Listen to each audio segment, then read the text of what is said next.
Meghan represents everything she couldn't hang on to. A successful and loving marriage with her own biological children. Because Lady Cunt had to adopt hers. This is someone who Meghan has re-Instagrammed, liked. And not only as ever liked, she liked it. Mm-hmm. She views all his videos. Yes. And he shows proof that she does. He's stupid enough to take screenshots. Meghan associates with these people and has no problem with it. Now, you'll know that I was the first to call out these revolting goons in the Sussex Squad.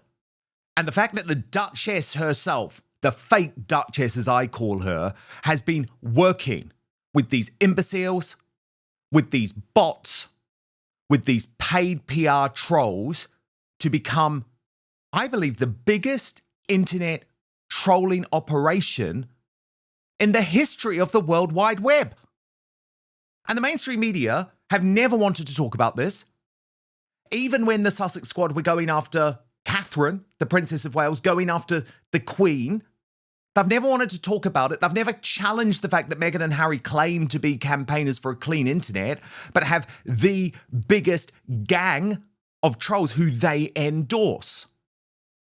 And so I'm going to keep on this story. And today I am specifically keeping on this story because of one specific member of the Sussex Squad, the notorious JTB, a talentless, ugly loser. But the critical thing is, a talentless, ugly loser who is backed by Ms. Markle. Ms. Markle engages with this man. And I'm going to show you exactly what he is doing to try and destroy Lady Colin Campbell. Lady Colin Campbell, who, by the way, when he was making these videos, was suffering in hospital with a broken pelvic, which shows you what type of scum this human being is. But before we get to that, let me bring in Brittany, editor of the Royal News Network, because Brittany, I just want to contextualize the reality of the Sussex Squad. These are truly vile, despicable trolls who operate at a sort of arm's length basis from Markle and Harry, but are clearly endorsed by them. I mean, Brittany, Christopher Boozy, who is the spiritual leader of the Sussex Squad, even appeared on the couple's Netflix documentary. And they have had opportunity after opportunity to distance themselves from the Sussex Squad, and they never have. No, and we know, Dan, that Harry and Meghan are well aware of what happens on the internet regarding them. They are constantly watching, constantly engaged in it. And really, Meghan created the Sussex Squad. Like her whole letter to the media, or through Harry, the letter to the media, calling them alleged racists, is what got the Sussex Squad started in the first place. They were bolstered by the Oprah Winfrey interview, and they just utilize despicable tactics. They are abhorrent people in so many ways. I've had to deal with them. I know many others have as well. And it's just so incredibly ugly, the things that they come up with, how they're trying to find your friends, your family, and attack you and pull pictures and all these sorts of things, which is completely and utterly unnecessary things to do. But Harry and Meghan have always had the opportunity, because they know about them, to call them out on their behavior and go, hey, people agree to disagree. That's fine. But let's, put some things aside. They never do it. And honestly, I think that's why Harry and Meghan remain deeply unpopular, is that they encourage this toxicity. I think Meghan sort of loves the toxicity that she generates. I think she enjoys the drama, enjoys the chaos, these sorts of things. And it's just really ugly and unfortunate reality of just having an opinion in the royal space. And so Harry and Meghan should and must address this, but they absolutely refuse to, because I think, especially Meghan Markle, she loves it. She loves them. She loves what they do on her behalf, and she encourages it 100%. Yeah, and this guy ain't hiding that he's a member of the troll. I mean, look at this. JT, notoriously opinionated Gemini. I mean, this is how much of a loser he is. His Spotify playlist is a With Love Meghan Spotify playlist. No one wants to listen to that. My God. Yeah. But the point being, right, this guy is out and out parading as a troll, yet, and I will prove this via the Sidleys in just one moment, the Sidley twins, is engaging on a regular basis with Markle. But I want to show you what he has said about our Lady Colin Campbell, who is, of course, recovering from this broken pelvis, has been in hospital over the past few weeks. And by the way, for anyone who maybe doesn't realize that America has had a decades-long career before Meghan Markle was ever on the scene, a household name in the United Kingdom, in part because of her legendary appearance on the big ITV reality show I'm a Celebrity, but also someone who was the first to reveal everything that was going on with Princess Diana back in the 90s. So his claim that Lady Colin Campbell is in some way obsessed with Markle because it helps her career is complete balderdash. Just like me, someone who had a very big career before Meghan came on the scene, we just saw a woman who was trying to bring down the British royal family. And we thought they need our help. And we got on this. And we were able to reveal to the world what Meghan Markle was really about. So that's what I just want to set up before I show you some of the bile coming from this man. And by the way, and some people will question why I'm doing it, and it's because you've got to see, you have to see the types of ugly, talentless, loser, hater trolls that Meghan Markle chooses to surround herself with. Watch. A very quick but personal message from me to you to let you know that the best way you can support Dan Wootton Outspoken is to subscribe to my Substack at www.outspoken.live. Substack is a free speech platform that protects me from big tech cancellation and lawfare. Paid annual or monthly subscribers get an extra hour of content with the Royal Uncancelled After Show available every weekday with no advertising whatsoever. You can also message me direct on there. That's www.outspoken.live. Let's talk about the corpse formerly known as Lady Colin Campbell, who speaks about Meghan and Harry with a level of rage that sounds like it's been fermenting since the 1800s. Every time she opens her mouth, you can practically hear the cobwebs shaking off her opinions. She was born Georgia Ariana Ziadi in Jamaica. Not British aristocracy, not palace-raised royalty, not a woman molded in the halls of Windsor. She grew up in a strict, old-world merchant family, then hauled herself to London chasing social status that never embraced her. That rejection grew roots in her personality. It sculpted the bitterness she weaponizes today. Bitter rot that she weaponizes against Meghan and Harry. I mean, he's a troll. He's just a troll. And then he decides to go for Lady C's fertility. And I think that is disgusting, especially given all of the questions about his own hero's fertility. Watch. Meghan represents everything she couldn't hang on to. A successful and loving marriage with her own biological children. Because Lady Cunt had to adopt hers. That's why she reacts to Meghan with pure venom. Meghan's mere name reminds her she's the cream that clotted centuries ago. She looks and sounds like an artifact, relics from a dusty century, soaked in dying hierarchies and stale fantasies. She takes gossip crumbs, coats them in her own resentment, and spits them out like verdicts. She talks about Harry like he betrayed her directly. She talks about Meghan like Meghan broke a rule she invented. Nothing Lady Cunt says is rooted in reality. It's rooted in dementia, in old grudges, in delusions she's been nursing for decades. She built a whole persona around royal commentary, but her fixation on the Sussexes comes from a darker place. It's personal. It's hostile. It's ritualistic at this point. Meghan and Harry are just mirrors she keeps screaming into, hoping her ghostly reflection will scream back. Meghan didn't harm her. Harry didn't harm her. She dragged them into her crypt long before they even appeared. Just absolutely revolting stuff. And a couple of things I want to pick up on. Well, they did betray us. They betrayed us all. Speaking of Harry and Meghan, if you're a monarchist and you're a royalist and you're a patriot, then absolutely it was a personal betrayal. Because they lied about racism within the British royal family to try and bring the British royal family down. So actually it was a personal betrayal.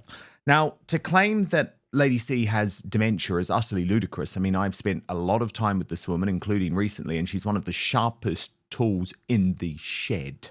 Okay, so that's just total nonsense. And actually, when we were editing those clips together, we didn't include what he said about Lady C's fertility. But what this horrible guy says is that because she adopted her children, that she's jealous because Meghan was able to have her children naturally. Well, number one, Lady C has always been very open about her adoption of her two lovely sons. And that's a beautiful thing. But Lady C's issue with Meghan Markle is to do with the fact that we don't know if her two children, Archie and Lily, should legally be in the line of succession. Because we still have not seen the evidence or the proof to say that Meghan actually gave birth to those two children. That's what it's about. So it's nothing to do with her own personal fertility, which she has been very, very open about. Now, the Sidley twins, who actually were the first people, thankfully, to point out this horrible, notorious JTB to me. I had no idea who he was. Have done a lot of work to reveal the direct links between this Sussex Squad troll and Markle herself. Watch. Someone has come after Lady Colleen Campbell in the most heinous way, and I'm very upset about it. I'm only going to play 30 seconds of it. It's absolutely disgusting. This is someone who Meghan has re-Instagrammed, liked, and not only as ever liked, she liked it. Mm-hmm. She views all his videos. Yes. And he shows proof that she does. He's stupid enough to take screenshots. Meghan associates with these people and has no problem with it whatsoever. Put the elder abuse with these people. That's what I wrote. This guy, why? He went after the fact that Lady Colleen Campbell cannot naturally have children. I better hope that it never comes out that Meghan used a surrogate, allegedly. He better hope that never, ever comes out. Sussex Squatty, who actually posts things, Meghan Markle's personal Instagram account and her As Ever account, likes his videos, regrams his videos openly. So it doesn't matter. This guy's insane. This is her regramming him. And he's so excited about it because his god, Meghan Markle, is doing this. And again, As Ever mentioned him in their story. This was one of the most disgusting pictures, too, that I've ever seen in my entire life. This was the worm one. These are the people that she has in her corner. These are the people that she will never denounce. I mean, look at his face. It's sick. It's like he just won the lottery, dude. You showed this? He takes a screenshot of it because he's demented. He wanted to show everybody that Meghan, her personal page, liked it, and As Ever liked it, because that's just how Meghan Markle is. She hates everyone. She hates women. She hates her fans, allegedly. But it's just it's this type of behavior that I think this is one of the huge reasons why the titles will be stripped, because at the end of the day, you can't constantly hate speech. You just can't at the end of the day. And I don't care if that's who you are, that's fine. You're entitled to your own opinions. We live in America. Do what you want with that. But the UK and Prince William, when he becomes king, he doesn't have to tolerate it. He gets stripped that away. And Lady C is a lady. I mean, Brittany, it is very shocking, isn't it? Because the fact that Meghan doesn't follow anyone on social media suggests that she is seeking this troll out. But first, the number one worst fruit for your waistline. Are you turning healthy fruits into highly unhealthy fruits without even realizing it? Fruit can be one of the healthiest things you can put into your body, but the majority of Americans are guilty of making this single mistake that can counteract all of the health benefits of fruit. Some fruits help with occasional constipation, reduce bloating, and even help burn calories. Others can wreak havoc on your digestive system and energy levels. I came across this viral presentation from world-renowned surgeon Dr. Stephen Gundry that showcases the 3 fruits to stop eating today. And it was shocking. I had no idea. And after finding it out, I've stopped eating these 2.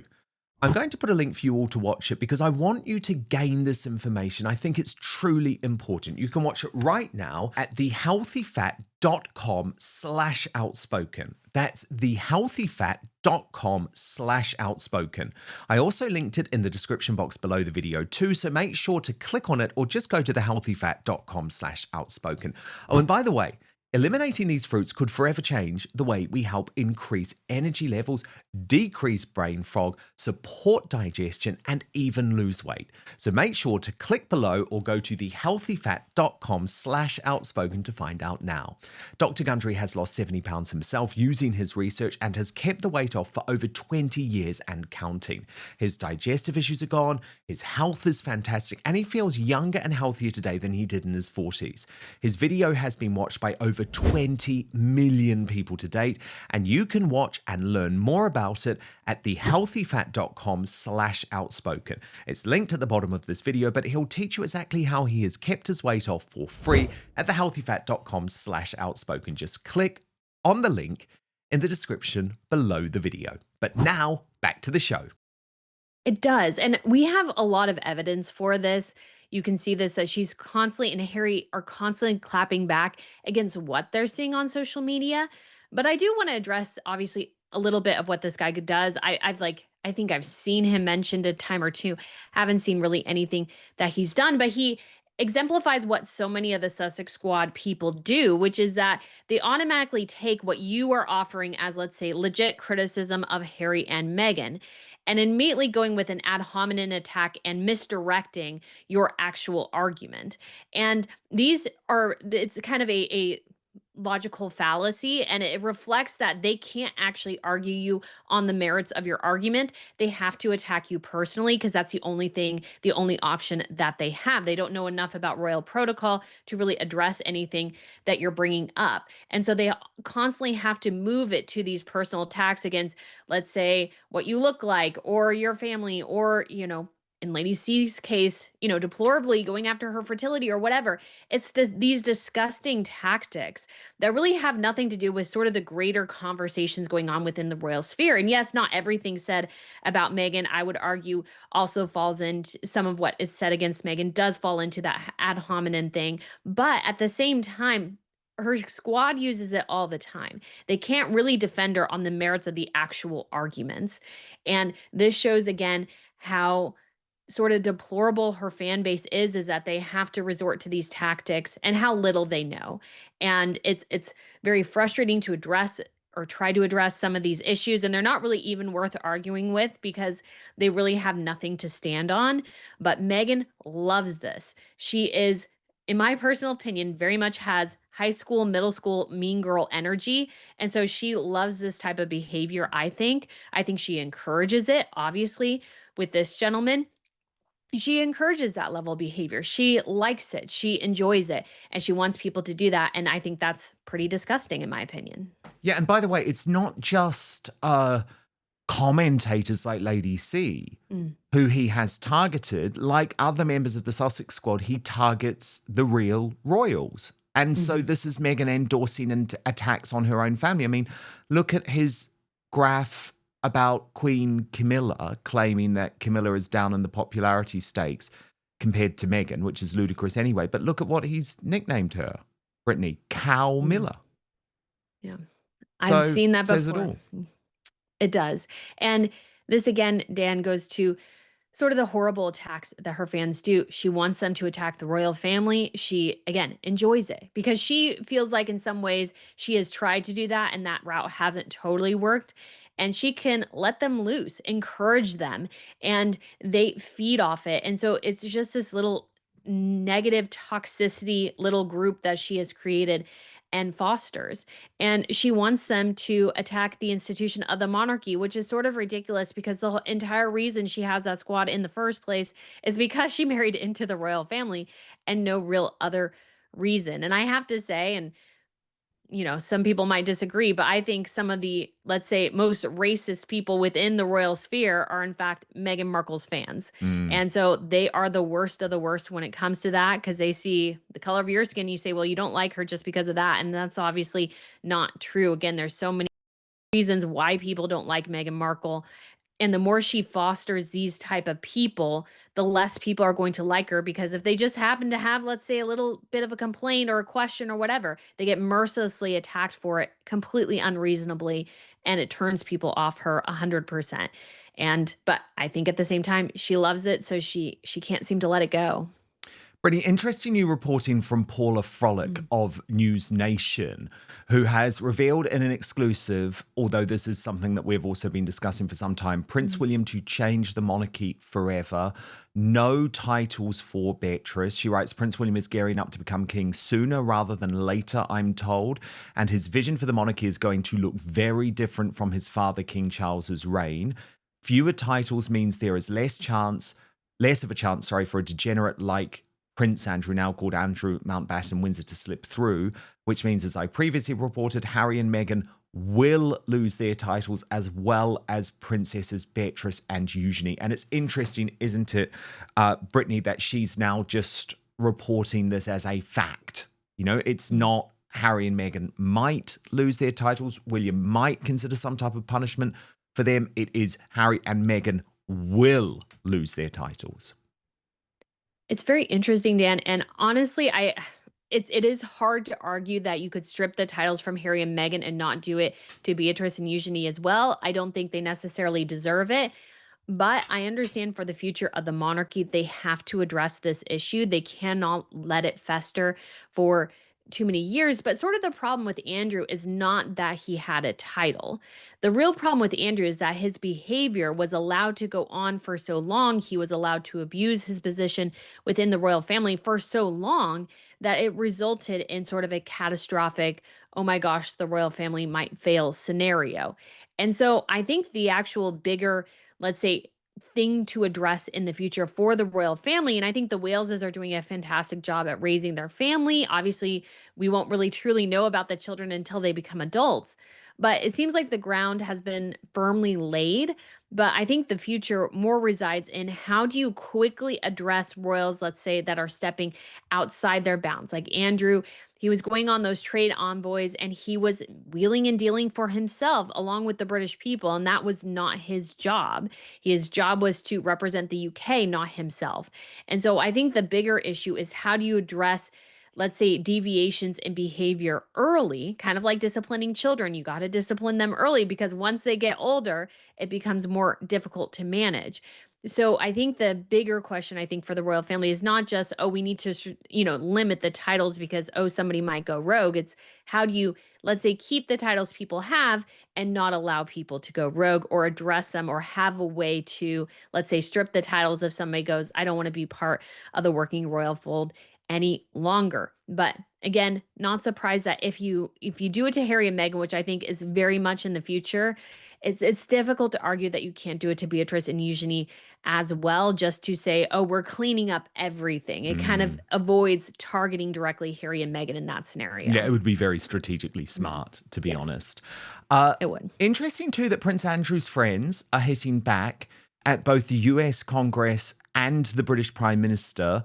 This is via our friend Tom Sykes over at the Royalist blog on Substack, who reports Andrew's friends say there is no way on earth he will ever voluntarily sit for a congressional deposition, an exclusive insight that lands just as lawmakers in Washington grow increasingly infuriated by his silence. One close friend of Andrew's told the Royalists that representatives on the House Oversight Committee were merely showboating and issuing self-aggrandizing press releases insisting they knew the former prince would never agree to testify and could not be compelled to do so. Another friend said, I hate to state the obvious, but no, he is not going to do a deposition in Congress. These same friends also mocking Keir Starmer's call for Andrew to testify. And they say, well, that's because Starmer said when asked about Andrew that if one has relevant information, you should be prepared to share it. However, it was met with eye rolling, according to Tom Sykes from Andrew's ever-shrinking circle. Isn't it incredible, one told me, that just as there's talk of a leadership challenge against Starmer, he suddenly decides he's the hammer of Prince Andrew. Andrew's allies have long argued that he is a convenient political piñata. They made the same complaint when the House Oversight Committee sent a formal letter requesting that Andrew sit for a deposition or a transcribed interview about his relationship with Epstein. Friends previously told the Royalist that the US politicians know perfectly well that Andrew will never testify and cannot be compelled to do so. They say they are merely using his name to juice their press releases. In their view, Starmer has now decided to join the pile-on. Where the saga becomes more constitutionally fraught is in Andrew's friend's insistence that Britain will never prosecute him. This is interesting. Here's the brother of the head of state. One says, he is a lineal heir to the throne. He has had plenty of conversations with Charles over the years about the whole thing because Charles signed off on the payment. By payment, they mean the reported $12 million Giuffre settlement funded with significant royal assistance. The argument essentially is that if Andrew discussed any part of the Giuffre matter with his brother before or after Charles became king, then the monarch is now entangled in that knowledge. Any prosecution in Britain could pull the king directly into the process as a material witness. Cue the ghost of Paul Burrell. When Diana's former butler was charged with stealing hundreds of her personal items, the case collapsed overnight when Queen Elizabeth II remembered that Burrell had once told her he was safeguarding items for the late princess. The monarch is the court and the prosecution evaporated. Andrew's allies insist the parallel is accurate. If the king were drawn into a legal case involving his brother, the same constitutional tripwire would be triggered because Andrew could simply say he discussed everything with Charles. This is also why Charles refused to meet Harry while his case against the government was going on. And what then? Cross-examine an ailing monarch in his own court? Yeah, right. Inside the palace, there is no appetite for Andrew to be dragged into an actual courtroom after already being strung up on the virtual scaffold of public opinion, and the last thing King Charles needs is for his disgraced brother to ignite a constitutional crisis. So fascinating reporting there, Brittany, from Tom Sykes. What do you make of it? It's very interesting, Dan, and in particular, Andrew declining the congressional investigation or going to the congressional committee. I actually do think that is the correct decision there. I think it would end up being more of a witch hunt and unlikely to be actually very helpful in this case. And again, the challenge with this entire situation is that Jeffrey Epstein has died and so has Virginia Giuffre. So what route do you really have to, let's say, bring in competing witnesses? You don't really. And so Andrew, of course, has an incentive to protect himself. So he will obviously do that to the best of his ability. And who knows how much he knew. And I feel like a lot of the Jeffrey Epstein stuff will end up being somewhat a smokescreen at the end of the day, or like Al Capone's vault. You go in there and there's really not as much there as you wanted, or maybe even nothing. And so in Andrew's case, I think the smart thing is to avoid a congressional investigation. He's not required to do so. And there's really honestly no point. They're just looking at, they're looking at a nail to hit with the hammer. And so Andrew, I think, is best to avoid that. And it's good to avoid, or best to try to avoid, Andrew being in a situation where he's dragged in front of a courtroom in the UK as well. Again, I'm not even sure what they could prosecute him on, given the lack of now living witnesses in some cases. So that again remains a huge question. But Andrew, of course, has been, you could say, punished for the sins of associating with Jeffrey Epstein at this point. If there are any legal repercussions, I think honestly the biggest challenge for the monarchy, and probably what they're most keen to avoid, is any investigation into financial issues. I think that is what truly spooks some within the royal sphere for sure, is the UK government trying to really, and Parliament going through their finances and questioning everything. Obviously, Andrew, again, wheeled and dealed for himself while he was working for the UK government in ways that he probably shouldn't have, got money that he shouldn't have, and that is a huge question, something to investigate.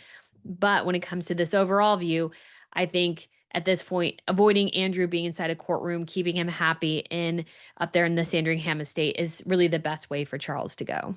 Absolutely fascinating stuff. Brittany, editor of the Royal News Network. Of course, the Royal News Network, your source for information, analysis, and a bit of fun, a bit of fashion fun about monarchies from all across the globe. Just search for the Royal News Network or RNN on YouTube and X. Very much worth a subscribe. But of course, Brittany is with us here every week here on Outspoken. And if you do want to sign up to our Royal Uncancelled After Show, then just head on over to my Substack, the address www.outspoken.live. Paid monthly and annual subscribers get first access to the Royal Uncancelled After Show, twice the length of what you've just watched.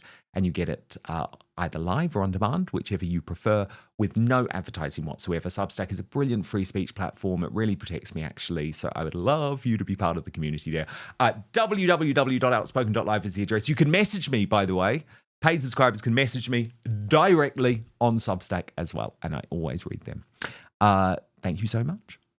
Thank you so much for watching Dan Wootton Outspoken. Please click on my face just to the bottom left to subscribe to this brand new independent news source and turn on the notification bell so you'll be alerted to our brand new live shows, uncancelled interviews, and special royal episodes. Outspoken is also now available as a podcast, so you can listen to the show every weekday on the go, wherever you are.